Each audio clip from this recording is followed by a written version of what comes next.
So thank you everyone for signing on in good time, and welcome to today's webinar with guest speaker Martin Newman. My name's Gemma Soul, hi, and I'm going to be hosting today's webinar on behalf of the School for CEOs. I am our Digital and Client Engagement Director, so I'm looking after everything that is online, webinars being one of those things. And before passing you over to Martin, I'd just like to go through a couple of pieces of housekeeping, let you know what the format is for today's session, and also give you a little bit of a brief intro into School for CEOs. So the way we're going to be running the session today is that we'll be going for 45 minutes. We're due to finish up at 1:45. It's designed to be an interactive and engaging session. So Martin has a couple of poll questions for you. We encourage you to get involved in those, even if you are guessing the answer. And also Martin's very open to taking questions. So welcome to chuck these in at any point, but we'll save the questions till the end of his presentation, if that's okay. That said, please ask your questions at any point and I'll do my best to get through as many as possible at the end of the webinar.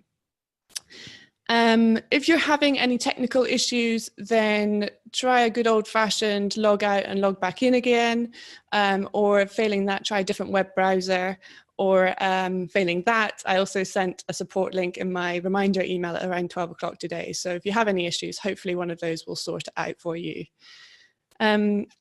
All right, so many of you are familiar with the School for CEOs. You've been on previous webinars before. Some of you have been on our programs. But for those of you who aren't familiar with us, we are a School for CEOs. We were established in 2011 to help support leaders as they transition and take on greater leadership responsibility. We have a number of different ways that we do this. So we run executive coaching programs. We have a panel of coaches in the school and associates. We also run in-house and open leadership programs, and these range from half-day workshops through to 9-month consolidated leadership programs. So a broad range of different interventions supporting a broad range of needs. So, but all of our programs are based around really pragmatic, practical advice given by practitioners, mainly people who've been there and had those experiences themselves. So that's a very brief introduction to the School for CEOs. Martin is going to introduce himself in more detail, but just before I pass you over, I just want to share how excited I am to have him with us today. Another Scot, which is nice. It's been a while since we've had a Scot presenting on a School for CEOs webinar, so that's cool.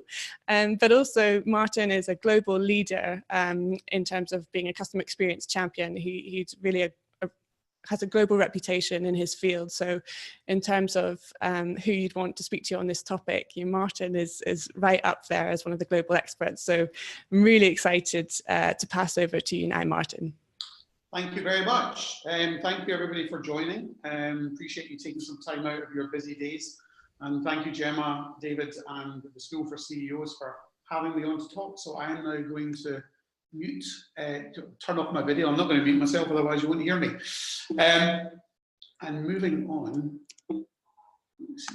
there we go. So I'm going to spend about the next half hour talking about me, because as you can probably tell, there's quite a lot to talk about. We'll see how far my humor goes over a webinar.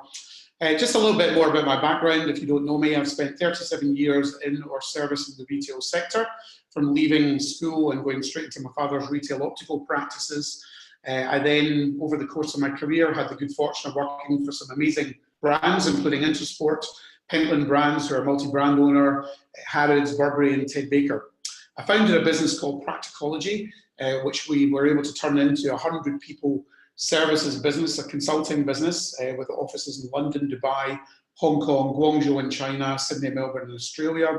We sold the business in September last year to a wonderful American business called Pattern. I recently joined the board of In Kind Direct, which is an amazing charity which actually supports lots of other charities, which is what I really liked about it, because I felt that its reach went much further. I'm a non-executive director and an advisory board member. A couple of businesses I'm involved in at the moment include ClearPay, which is a buy now, pay later payment program, and Yext, which is a discovery platform and digital asset management platform. I'm an investor in a company called Down Your High Street, and I'm the founder of the Customer First Group. And I'll tell you a little bit about some of the stuff that we're doing in the Customer First Group later. First thing I want to talk about is the fact that the disruptors are winning the war of convenience. And it doesn't really matter what consumer sector you're in. If I walk across these and just give you some examples. So if we talk initially about banking, Monzo Bank, who are arguably the most disruptive bank in that space now. For those of you, I'm sure there's some of you on at the moment who have an account at Monzo, and unlike traditional banking where it maybe takes a matter of days to set up an account sometimes, and it's also quite challenging when you want to move your account from one bank to another. In Monzo, you can be set up and running really in a matter of minutes. But not only that, they provide you with a level of insight over your spend and give you a degree of information and control over what you're doing with your money, really that you probably wouldn't get otherwise from maybe a financial service advisor. So they provide, a lot of really added value services that traditional banks maybe don't, which is one of the ways they're disrupting their space. I don't need to talk too much about Amazon. Obviously, most of you, I'm sure, probably buy from Amazon, but clearly they've been the major disruptor within the retail space. You've got the likes of Uber in the taxi industry. You've got Deliveroo in food and beverage. And some of you may not be aware of Rockar, which is a technology which is enabling the automotive brands to disintermediate the traditional car buying experience and allow consumers or allow the brands to go direct to consumer. So the likes of Jaguar, Land Rover and Hyundai are now using Rockar technology, which enables them to basically set up a showroom in a shopping centre and essentially take their brand to where, essentially take their brand to where their customers are going to be, which is again enabling consumers to engage directly with those manufacturers and those brands. These disruptors, in my mind, all have three things in common. Number one, they put the customer in control. Number two, they have a more convenient proposition. And number three, they have far greater agility. So they're able to move faster than the traditional brands. And so the line I like to use is that if you need to be 100% sure, you're going to be 100% late. And the brands on the following slide now that you see, some of them are sadly no longer around. Some of them are around but are evolving into something different from what the original business was, because many of them have been through CVAs and they've had to close stores, and some of them obviously sadly have gone out of business. And I think that that's just because they were a little bit too slow to adapt to the changing climate. And what I mean by that is some of these brands here had hundreds of stores across the United Kingdom in some cases. They maybe had 25 or 30% of their sales going online.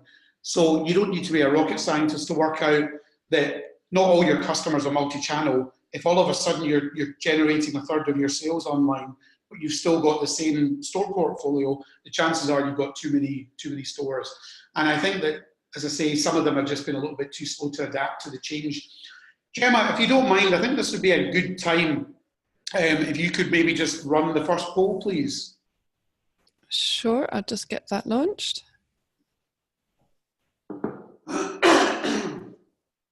So what I wanted to ask you all, because I'm going to talk about this in a little bit, I thought it'd be really interesting just to get you to do a bit of future gazing and cast your mind forward to the year 2030 and have a think about how big you think e-commerce will become. So at the moment, e-commerce sales across all retail sectors account for approximately 19% of total retail. That's according to the Office of National Statistics, ONS.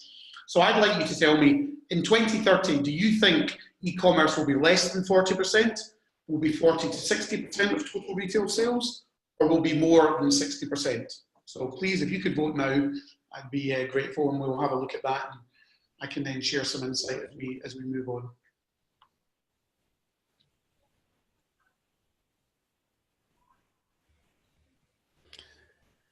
Okay, we're getting close to 80% completed, so I'll end the poll here and share the results.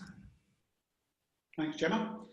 So that's really interesting. So none of you think it's going to be less than 40%, and 40% of you think it will be between 40 and 60%, and 61% of you, in other words, the majority, think it will be more than 60%. And I can completely understand why you think that way. I might have a slightly different perspective, but we'll come on to that in a little bit. Thanks for that, Gemma. If you wouldn't mind closing that, we shall move on. So I guess here's the first joke of the day. Shift happens. Hopefully most of you will get that at home, give you a little chuckle. But the reality is things do change, and things are obviously moving at a pace. And as the great Charles Darwin said, it's not the strongest of the species that survives, nor the most intelligent. I don't think I could lay claim to either of those, but the one most responsive to change, and I think I've been fairly adaptive over my career. What I'd like to do now is dispel what I think are some myths that do the rounds of the industry in which we all work. The first one is I want to talk about big data. And I call it BS bingo because, to be honest with you, I don't really know what it means, and it doesn't actually give me anything practical that I can use in my business, nor that I could necessarily recommend that my clients use, because I think what we really need is insight. So we've got a lot of terminology in this industry, which might mean things to people who are in certain elements of industry, but if you're talking to the broader stakeholders across the business, it doesn't really mean anything. So we need to turn data into insight. So a couple of questions for you, and I'm not going to run a poll for this, but just have a think about this. When was the last time you were in a restaurant and they asked you whether there was anything different that you'd like to see on the menu? Probably never, I guess. It's never happened to me. Isn't that strange? So we go out for a meal, some of us might go somewhere on a regular basis, and yet they generally don't ask us whether or not there's something they're not serving that we would like to see. Similarly in financial services, you know, when was the last time a bank asked you what financial services you would like that were tailored to you and your family's requirements? So I have a book out that I'm going to talk about later, or that, you know, Jim and I will both mention, called 100 Practical Ways to Improve Customer Experience. And I talk about this. I talk about the fact that, you know, why are banks and insurance companies not bundling up a whole package of services that are tailored not just to you as an individual, but to your whole family? Because that would be much more interesting, wouldn't it? Dreams, which is a brand I have great affinity with, and Mike Logue, a friend of mine who's the CEO there, when he inherited that business, they were pretty close to being bankrupt. And the first thing he did is he said, well, we don't know enough about actually what our customers think about us as a brand. Do they like the experience online? Do they like the experience in the stores? And do they like our product? And so he was smart enough to set up this customer advice forum, if you like, called Pillow Talk, where they solicit feedback from customers about the experience online, offline, and the product. And rather than starting his meetings, you know, with a finger in the air and talking about what's happening with the performance of the business, and oh, well, it's the weather, that's why we're having a bad week, as we often do in retail. And of course, the weather does have an impact. But wouldn't it be better if we actually knew what our customers were telling us about the experience? And that, I will talk about in a minute, has helped him dramatically with the commercial performance of the business. So I think we need to use language and frameworks that we can all get behind within our organizations. I honestly don't buy into a lot of these terms. So if we talk about omni-channel, or we talk about digital transformation or unified retail, there's a whole load of buzzwords doing the rounds in the industry.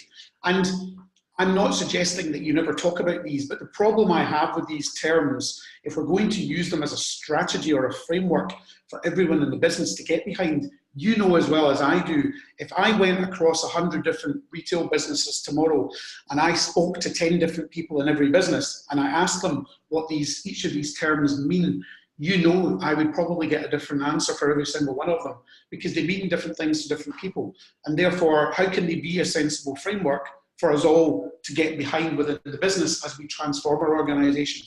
Whereas if we say it's about customers and it's about transforming our businesses to be more customer-centric, I think that's something that everyone can understand and everyone can get behind. I often hear this when I'm talking to the boards of retail businesses and other consumer-facing businesses. You know, all this putting customers first stuff is too expensive and it eats into profits. Well, according to the Harvard Business Review, a 5% increase in customer retention leads to a 25 to 95% increase in profit. In other words, the more customers you retain, the more profitable you become. How do you retain customers? By becoming more customer-centric.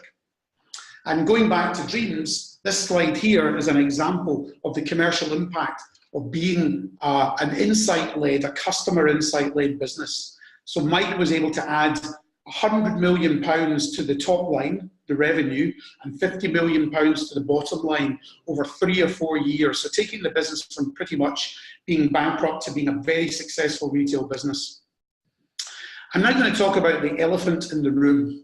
And of course, the elephant in the room is the myth about the high street being dead. There is not a day goes by now when you turn on the television, listen to radio, pick up a paper and read about the fact the high street's dying. Well, I'm sorry, but I don't buy into that whatsoever. Let's talk now. So we ran that poll. So here's my insight into what I think is going to happen. I actually don't see online growing beyond 40% of total retail sales, believe it or not. So I would have been on my own in that poll because everybody else said more than 40%. The reason for that, there's a few reasons for that. Number one, currently it's 19%. It's growing approximately, in other words, the increase as a percentage of total retail, it's growing at approximately 1% per annum. So if it grew at 1% per annum for the next 10 years, by 2030, it's actually only going to get to 29 or 30%. And online sales growth is starting to slow down a bit. It's not growing at the levels that it used to. One of the other reasons why I think we're also going to see a bit of a change is that the whole move towards, and I'm going to talk about climate change and social responsibility in a few minutes, but I think our increased awareness of that and our own carbon footprint is going to see many of us look to support our local communities in increasing numbers rather than always looking to buy online. So I think there's a number of reasons why. But you know, at the end of the day, it still means it's going to be massive. 40% of retail online is huge. Look at Primark. Primark, no e-commerce. They don't sell online, and yet they delivered a 25% growth in profits in the 6 months to March 2019. And I'm sure you'd all agree they are one of the best retailers in the UK right now. Why? Their stores are experiential, the product's right, the pricing's right, and the stores are in the right location. Now, I've no doubt that they will go online, and I've heard talk of them trialing click and collect later this year or next year. And I believe they have to go online because ultimately to be truly successful in the long term in this space, I do think you have to be where your customers want you to be. Does Amazon think the high street's dead? I don't think so. So who'd have imagined that Amazon would be opening bookstores? I remember I wrote a column in Retail Week in 2013 and I presented at an event back then and I said, I think Amazon will go multi-channel. And I remember people thinking or saying to me, you know, don't be daft, why would they do that? You know, they're a fantastic digital business. And I said, because you have to be where your customers want you to be, and not all customers are, or sorry, most customers rather, are multi-channel. Most of us don't only shop through one channel. Most of us tend to buy through online and through physical retail at some point and for certain products. And who would have thought 2 or 3 years ago that bookstores would even be in existence? We all thought bookstores were going to be a thing of the past. And of course, Amazon have also launched their touchless payment environment called Amazon Go, where you don't even need to get your purse or your credit card or your wallet out of your pocket because they will automatically take the money from you using the technology that they've implemented. They're planning to open a number of these stores in the UK, so it'll be very interesting to see how that transpires. Another myth is that at the moment, it's all about voice. You hear a lot of talk at all the conferences that you go to that we live in this voice-led world. Well, I don't think that we do. I think we're getting there. Many brands, now over 3,500 brands are using Amazon Alexa. Morrison, Sony, Ocado, Johnny Walker, to name but a few. And over 20,000 devices have also looked to integrate with Amazon's Alexa smart speaker. But the reality is, from a commerce point of view, it's pretty negligible. We might be using it to book appointments. We might be using it to play music. We might be using it to, you know, to book a restaurant or to research something, but most of us are not buying online. The actual percentage of us buying through a smart speaker at the moment is in the very, very low single percentile. And I think that that's because we overestimate the impact of technology in the short term and we underestimate its impact in the long term. Think back to mobile. You know, 2007, the first smartphone. I remember 2009, 2010, every conference you went to, everybody said it's all about mobile commerce. But the reality is the experience at that time wasn't good enough.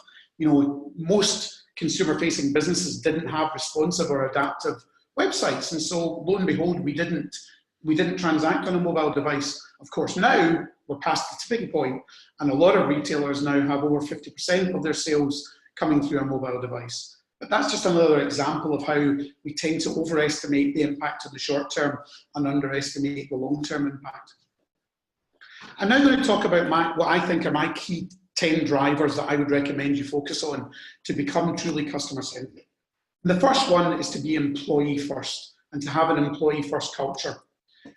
Culture eats strategy for breakfast. This is a great phrase written by or coined by Peter Drucker, the fairly famous strategist. But what he's basically saying is you can have the best strategy in the world that you might have invested millions of pounds or dollars in creating. But the reality is, it doesn't matter how effective your strategy is. If you don't have the right culture, then unfortunately your strategy is not going to work.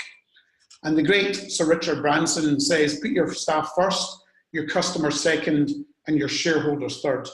And I will talk about what I think that means and my perspective on that a bit later. But the reality is, if you don't put your employees and your colleagues at the heart of everything you do, then you can't expect them to deliver the right experience or to go the extra mile for customers. And one of the ways of doing that is by empowering your staff. And one of the brands that does that extremely well is Appliances Online, or AO.com. And just one example here, their contact centre team are actually empowered to make decisions up to £5,000.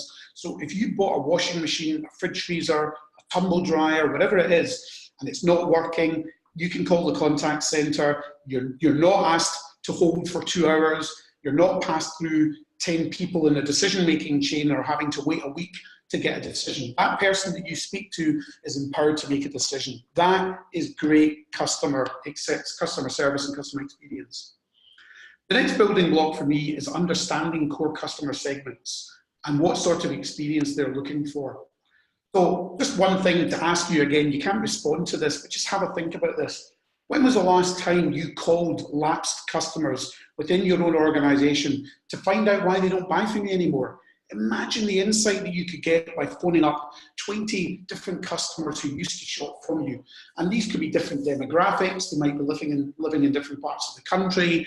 They might be male, they might be female, they might have bought different types of products. But imagine just phoning up and asking why they don't buy anymore. When was the last time you walked the shop floor?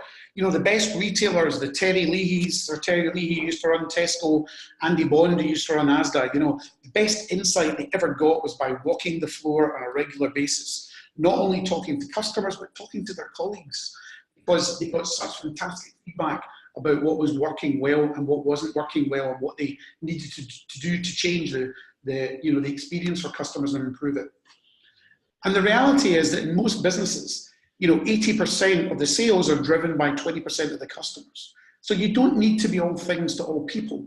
Even if you could just define what those most important segments of customers look like, there will be cohorts of customers, segments of customers that make up that 20%. John Lewis, they have roughly 23% of their customers driving 73% of their sales. So why don't you try and find out what do they look like and then work out what sort of experience they're looking for. And it might be a good idea to talk to them in the process.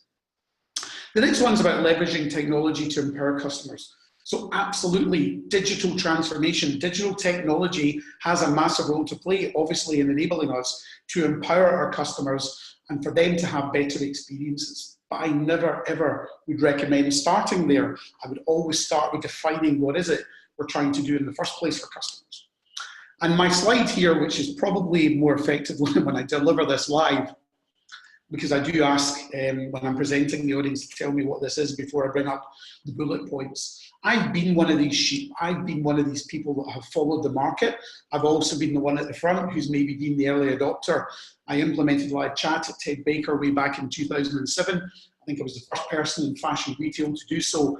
We often tend to follow what's going on in the market. Now, click and collect, free delivery, shipping from store, apps, clienteling solutions, guest checkouts, endless aisles, chatbots. They may all be relevant to your business, but they might not be. And when you talk to your customers, you might find that, there's actually a whole bunch of easier, quicker wins that you can get after that would make much more of an impact how they feel about buying and shopping with you than some of those other things that actually take quite a bit of investment and time to implement. So really what I'm trying to say is, don't follow the market. Chat to your customers and find out what really matters to them. I'm going to talk now about brand purpose. And I don't believe that selling stuff anymore is enough. And I really believe that brands have to stand for something, because that way you can win customers' heads and their hearts. I think you need to do both. And one of the best examples of that is a brand I'm sure you know called Patagonia. And you go into the homepage of their website, these guys are in the outdoor space. They're selling camping equipment, they're selling walking boots, and so on, sleeping bags. But they don't lead with product. They lead with the environment. Protect wild fish, learn more about the threat to wild fish in the fjords of Iceland, watch the film. You can be left in no uncertain terms about what Patagonia is all about and what they really care about. So that in a way, they're actually saying, do you know what? Product is secondary. You want to buy something from us? That's fine. But first of all, please have a look at this video because we really care about what's going on with our environment and what we're doing in terms of how we're harming the planet. Next thing I want to talk about is ROI. So in most businesses, when we refer to ROI, we talk about return on investment. And what I'd love to encourage you to think about in future is also return on involvement. And one of the brands that I think engages their customers extremely well, better than the vast majority of brands, is again AO.com. And if you look here at their Facebook page, 1.8 million people liking them. They have 40% social media engagement on a regular basis through all their channels, which is quite astonishing, given that they're selling washing machines, fridge freezers, tumble dryers, and TVs. And they've been able to engage their customers in a way and in a level that the vast majority of brands haven't. So I think they are a brand with a purpose, but their purpose is actually to put a smile on their customers' faces. And they've been able to make their customers part of all their marketing. So if you go into YouTube, many of the 200,000 views of videos are where other customers and other people, consumers, are actually viewing customer videos that they've shared about their experience with AO.com. So there are very few brands that have been able to deliver that type of experience. This next slide is my local barbers in Cockfosters in North London. This is a 5-person barber shop. 5 people, and they have got 239,000 followers on Instagram. I'm pretty sure there's some of you on the phone today, sorry, on the phone, should I say on the webinar, who come from much bigger brands, work for much bigger brands who have nothing like that level of engagement. And they do it quite simply by producing great content, obviously cutting, doing great haircuts, sharing that content with their customer base. They've now been able to build the brand, and they go, you'll see the flags there for Poland, the US, Portugal and Chile. And these guys now go around the world training hundreds and thousands of would-be and existing hairdressers in other markets on how to become as effective hairdressers as they are. And there's 5 of them working in Cockfosters. So if they can do it, anyone can do it. The next thing I want to talk about is social accountability, because I don't want to talk about corporate social responsibility. So I will whisper that one. And the reason for that is that I'm sorry, but it irritates me when I see the term corporate social responsibility, because I know, and I'm pretty sure you know, that when you see that term, you know that that is something that goes into the annual report. It's a tick box exercise. That tells me straight away that the organisation is not truly socially responsible, and they're definitely not socially accountable. What they're doing is demonstrating that they're doing some of the stuff they feel they need to do to tick a box, which is why I don't like using the term corporate within that. But I also think it's more than being socially responsible. You have to be accountable, and you have to hold yourself to account. So this young lady, Grace, the young Swedish schoolgirl who started the whole school kid climate change movement, unbelievable, probably going to win, the Nobel Peace Prize or something similar. Incredible what she's done. But if you just think about, all the heightened awareness around this, for those of you that live and work in London, the disruption that was caused to London a few weeks ago, but for the right reasons, because we need to do something about this now, and this is not something that needs to wait. And this young lady at the end of the day is already a customer of many of your brands, and she certainly will be in the future, even if she's not buying directly from the brands that are on the webinar today. But social accountability and responsibility can also be things like this. So I love this, where Timson, have this sign outside some of their branches. If you want your keys cut or your shoes rehealed, you would go to Timson. And they say, if you're unemployed and you need an outfit cleaned for an interview, we will clean it for free. How nice is that? What does that really cost them versus actually the goodwill that generates? I think that's fantastic. And then you've got the consumer packaged goods, the manufacturers, the brand owners, the brand manufacturers like Adidas, who are now creating, completely recyclable products. So you can buy this particular shoe from them, you can wear it, obviously you can buy it brand, with the color scheme, not just in white. You can take it back to them in a couple of years' time, and then you can have it completely repurposed into something new. Now, I would imagine it will probably cost you what it would do to buy a new pair of shoes, but obviously what they're doing is they're saying we don't have to source completely new material. You can bring back the material we've already got, and that's better for the environment. The next thing I want to talk about is diversity. 51% of the UK population is female. There are only 6 female CEOs in the FTSE 100 today. In the FTSE 350, there are only 12 female CEOs. And believe it or not, that's a decrease from 18 in 2016 and 15 in 2017. So we're going back the way. I don't quite understand how that's happened. Nearly 20% of the UK population today is made up of an ethnic minority, yet 60% of our FTSE 100 boards are all white. I'm sorry, in my mind, that's simply not good enough, because it's not reflective of the customer base and the community that these businesses are serving. So how can you possibly expect those businesses to really understand what it means to be truly customer-centric if they actually don't understand or have an empathy with their customer base? The next thing I want to talk about is structure. I had the great privilege of sharing a stage with Sir Tim Berners-Lee at the World Retail Congress in 2015 at the Cavaliere Hotel in Rome. So that's me on the left.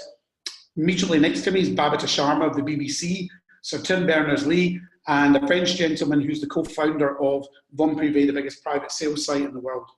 And believe it or not, I got the first question, and the first question was, Martin, you do a lot of work in retail. What's next for the web, and what's next for retailers?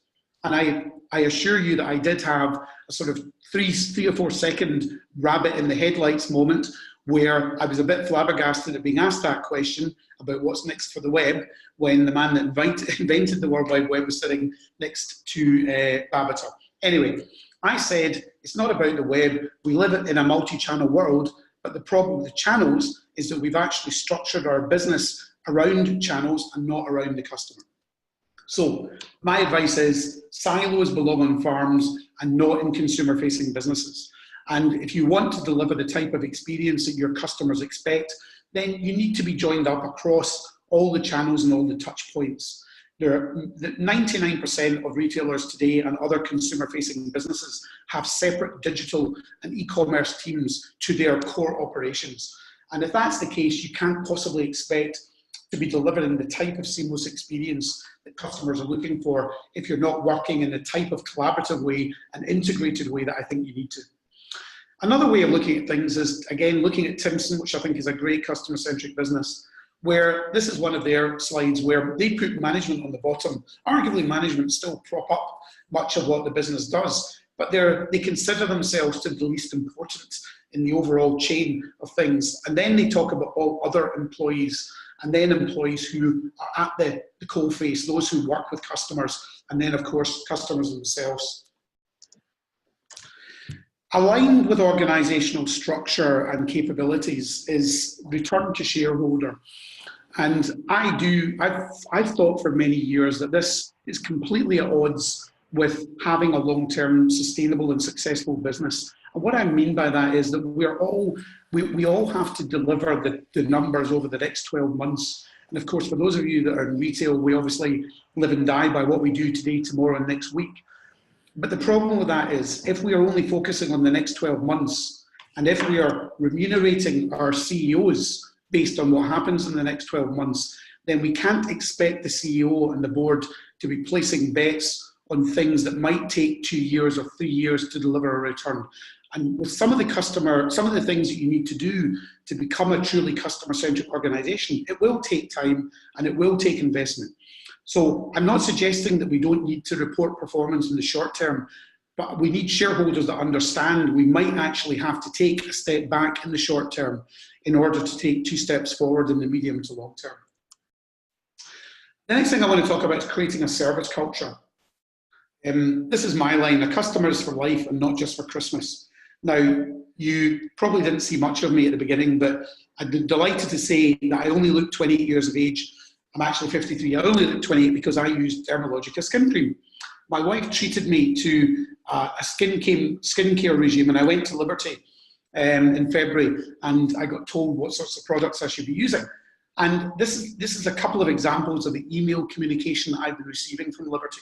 So completely irrelevant, not relating whatsoever to my gender, not relating whatsoever to what I bought, no personalization. You know, in other words, why would I bother engaging at all with the content? I'm really quite disappointing, given that I invested a reasonable amount of money in buying a whole bunch of skincare products.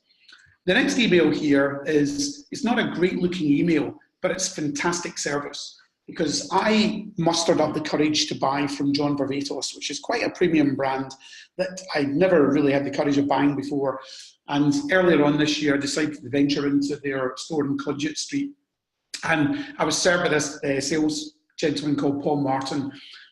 He was amazing. And he helped me, took me around the store, took me downstairs, excuse me, showed me the downstairs in the store for the men on the call, the ladies who would like to go and buy a gift for your partner. Downstairs in the store, they've got albums, they've got a very strong musical theme to the brand.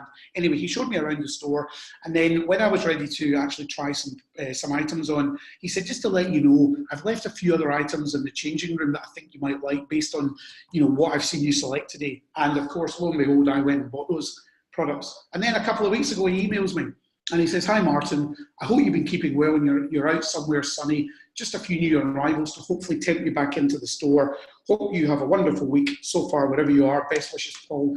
You cannot get any more personalised than that. He has his own business card. He has his number on it. You do not need to be a luxury retailer to deliver that type of service. Anybody could be delivering that type of service. Here, you've got the likes of Madewell on the right-hand side, who, rather than just offering points for a loyalty program, tell you that if you join the program, you get free hebbing, you get monogramming, you get free shipping and more. On the left, you've got Diesel, where you can unlock personalized gifts and experiences, you get first access to new collections, you get access to member-only competitions, and you can discover exclusive sale previews. These are two examples of brands that understand that loyalty is much more than just offering somebody a points-based rewards program. And then one of the final things I want to talk about is getting the basics right. So I'm going to New York in a couple of weeks, and a couple of weeks ago I was looking to book a flight, and lo and behold, British Airways had to tell me that they don't recognise London Heathrow, and so I couldn't fly from London Heathrow to JFK. Well, quite surprised to have that experience in this day and age, and it suggests that although these glitches do occur from time to time, that shouldn't really be an experience that I have. I wonder how many other customers decided not to book with BA at that moment in time and went elsewhere. And the final thing I want to talk about is transformation. You cannot transform the business to be a truly customer-centric business without having all the different business units involved. And what I mean by that is, being a customer-centric organization touches every single part of your value chain. It touches the products and the services that you sell, and how you involve customers in defining what that looks like and defining the experience that they're looking for. It touches technology, it touches processes, it touches people, it touches organizational structure and capability. It touches your physical environments, whether you have a store, whether you have a restaurant, whether you have a bank. It touches how you leverage data and turn that into insight. It touches the last mile experience if you have a warehouse. And in my opinion, the only way you can transform to be truly customer-centric is if you have people from all those different parts of the business working together with shared key performance indicators that are about delivering truly customer-centric businesses. Just a reminder, in case you don't have the book already, that's it there. You can buy it on Amazon. I had the great privilege of being shortlisted for the Business Book of the Year this year. I thought rather rudely they gave it to someone else, but there you go, you can't win everything. But no, I was very flattered and honoured and humbled to have been shortlisted for that. There's some details if you do want to get in touch after this. That's my email address, my Twitter handle, my LinkedIn contact, and also I have a podcast which runs every couple of weeks on consumerfocus.fm. And I'll now hand you back, just before I hand you back to Gemma, actually, Gemma, would you mind maybe running the second poll now, if you don't mind? Of course. Just bear with me 1 second.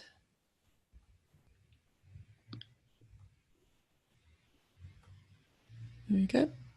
So I'm genuinely, I've given you my perspective, but you know, I don't have all the answers. It's just my perspective, and I'm really interested to find out whether you agree with me or not. So do you agree or not with the comment that current return to shareholder approach is at odds with long-term business sustainability? Please let me know.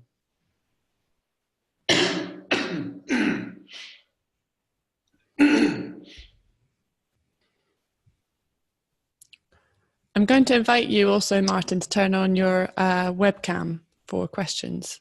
Yep. Give me 2 seconds. Sent you an invitation There there. we go. Back on now. I'll just give another couple of seconds for sponsors to come in. Gosh, it looks like the screen's frozen on rather a glum expression of mine. Apologies. So I'm going to end the poll now and share results. Well, there you go. Thank you for that. So 2/3 of you agree, 1/3 don't. We're all entitled to our opinion, and I'm sure you'll have your reasons for that.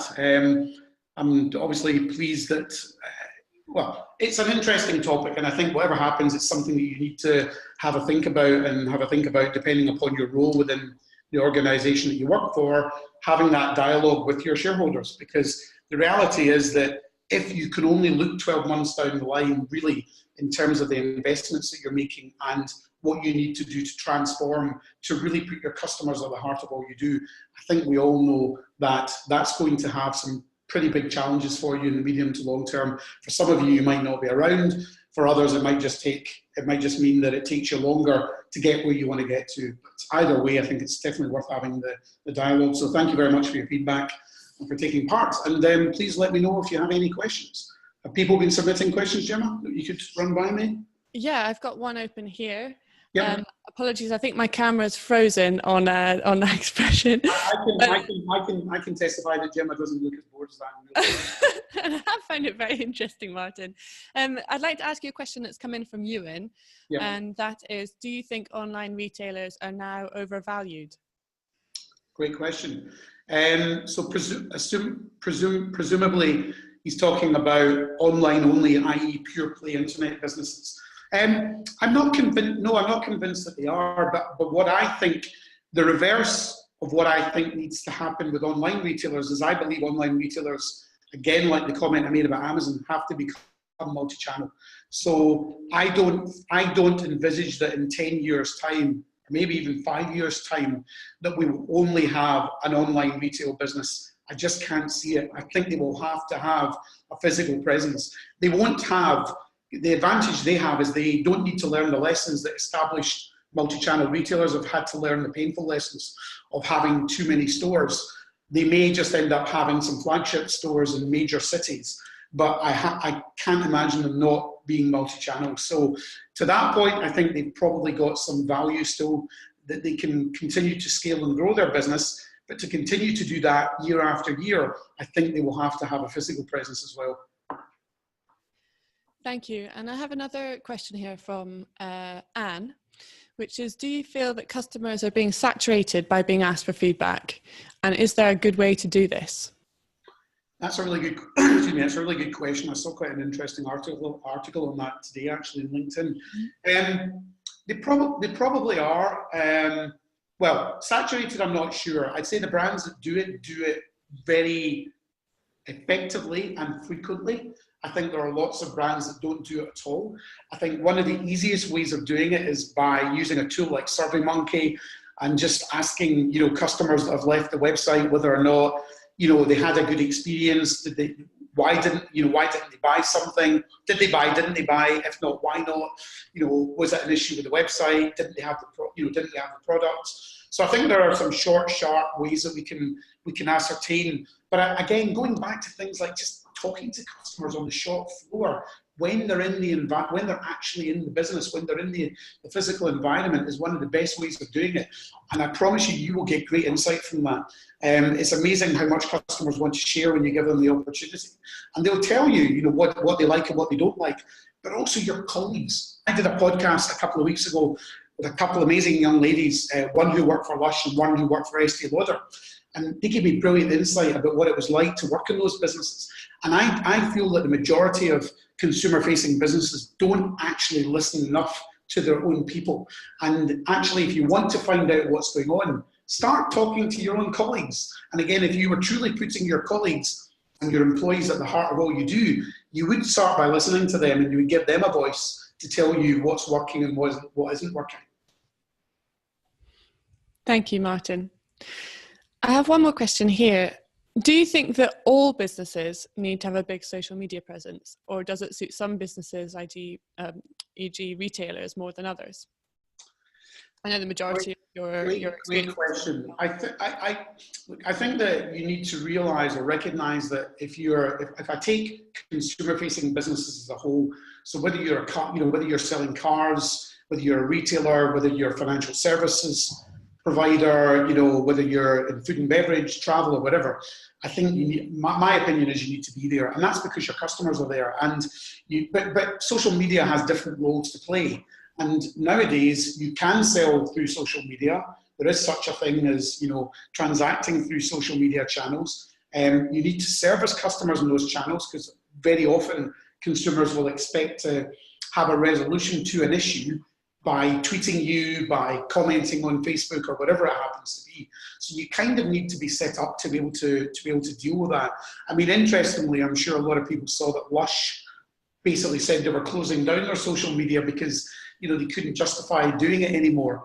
You know, Lush is a pretty smart business and is pretty customer-centric, but I'm not convinced that that's a smart strategy, because, you know, at the end of the day, if you bought online from Lush, the first place you're going to go if you've got an issue with the product that's been delivered or you didn't have a good experience, the first place you're going to go is in a digital channel. You're not going to probably go into the store. You're probably going to want to contact them. You might email them, but you probably contact them. So the long and short of it is, I think you need to be there. And again, using the example of appliances online previously, look at the engagement you can create with customers, irrespective of what you sell. Even if you're in business to business, if you get the positioning right and the messaging right, and you understand your customer base, and you give them an opportunity to engage with you, then I think social media can work wonders for your brand. Thank you. And I also read an interesting stat not that long ago about millennials actually using social media more than search engines to research information and businesses and whatever it is. So it's quite powerful. It's a great point. I mean, we're very much influenced by what other people like us do, which is why things like ratings and reviews, you know, tend to work quite well. So if we're on Facebook and our friends are buying something, you know, that has quite a positive impact on us and our behaviour. In terms of leadership, and you know, you work with a number of leaders across the sector.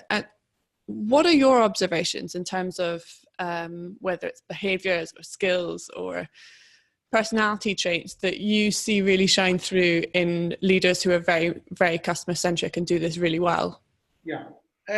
Well, I think, you know, I don't think it's an age thing. I think we always make this mistake that we just assume that the CEOs that are, you know, above a certain age, you know, are not fit for purpose to run our businesses today. You know, I certainly don't buy into that. There are plenty of people my age and older, I mean, I'm 53, who are still running very successful consumer-facing businesses. I think, you know, my customer centricity is something that's inherent. And, you know, I do think you either have a genuine sort of passion about it. I'm not sure it's something you can necessarily instill in everyone, but you can certainly try to change behavior by incentivizing people in the right way. But it's also about how the KPIs that you measure. And we often measure the wrong key performance indicators in our business. If we were focusing on the things that customers, that tell us about customer behavior and what's working and isn't working for them, like net loyalty scores, customer satisfaction ratings and reviews, what customers are saying about us on social media, then I think you can be better informed as a CEO about the things that maybe aren't working But then, as I say, a lot of it just comes back to the inherent traits of, you know, the Andy Bonds and the Soteria Lees, wanting to walk the floor, wanting to talk to customers, wanting to talk to colleagues, to find out what's actually happening in my business. What do people like and what don't they like? What's stopping them from buying from us? What are they telling you? And I think you've got to want to do that. So you could be 30 years of age or you could be 60 years of age, but if you have that mindset, then you'll create a great culture in your organization, you'll empower your people, and you'll put your people at the heart of everything you do, even before you put your customers. And then I think you've got a really good chance of delivering the type of experience that customers are looking for. It's almost having that curiosity to want to know and to hear that feedback and see what's going on the shop floor. Absolutely. I mean, who wouldn't, right? But you've got to look beyond the numbers. You've got to look beyond the numbers, the commercial performance, the data. For real insight, you've got to get out there. I think you've got to, yes, there's lots of tools that you can use and you can look at reports all day long, but you cannot be actually talking to customers, talking to colleagues, and as I say, creating a culture that is about, you know, really delivering the type of experience that customers are looking for, the kind of brand that consumers want to engage with today that demonstrates it cares about the world that it lives in, and it cares about its community, it cares about its environment, and not paying lip service to that. I think these are things that really, really matter to consumers. And if that doesn't matter to you as a CEO, if you don't really care about that stuff, then you're probably the wrong person in the job. Martin, I'm conscious of time. I said we'd finish at 2:45. We've run over by 6 minutes. But I'd like to take this opportunity to thank you so much for your time today, and thank you so much for your presentation. It's been fascinating. Final pitch for the book, 100 Practical Ways to Improve Customer Experience, nearly the best business book of the year. I'm sure you've got many more awards coming your way, and I really do recommend giving that a read. I'll send a link to everyone who's on the webinar today if you're interested to buy that. A very quick shout out for those of you that are left. I'm running an event at Olympia on the 25th and 26th of September called Customer First Live, the first truly cross-vertical event covering all the different consumer sectors that will deliver the more insight you've probably ever had attending a conference. Look out for that. We'll be marketing that basically over the next couple of weeks. So hopefully we'll see some of you there. Thank you very much for taking time to attend today. Appreciate it. Thank you very much, everyone. I'll be sharing a recording of the webinar with you next week, and I look forward to staying in touch. Thank you. Thanks.